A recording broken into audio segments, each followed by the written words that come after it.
2 minutes to the ranking member of the Subcommittee on Tactical Air and Land Forces, the gentlelady from Massachusetts, Ms. Tsongas. The gentlelady is recognized for 2 minutes.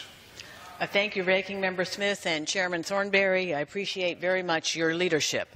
And I'd also like to thank Chairman Turner for his partnership and leadership this year on the Tactical Air and Land Forces Subcommittee and for maintaining the spirit of bipartisanship that is the tradition of this committee. The fiscal year 18 NDAA takes significant steps to support and protect military members and their families.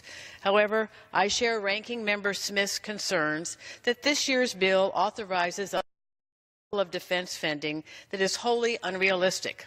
The numbers included in this bill are well above caps placed on defense spending by the Budget Control Act, prioritize defense spending at a devastating cost to important federal agencies and other investments that are critical to maintaining our national competitiveness and the future of our country, and they are being put forward at the same time that we are considering a tax reform bill that will significantly cut revenues and, by the latest estimate, add $1.7 trillion to the federal deficit.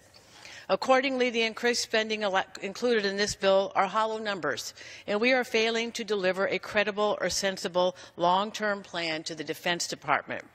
Throughout my tenure on this committee, I have been guided by our moral obligation to ensure that the men and women that we send into harm's way are properly equipped and the best protected in the world.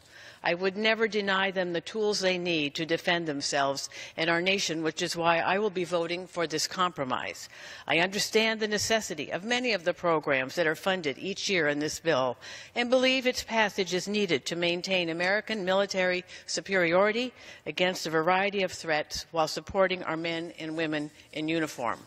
But ongoing budget negotiations need to get realistic. We owe it to our service members to find a responsible, balanced path forward that works for both our national and economic security. Thank you, Mr. Speaker, and I yield back.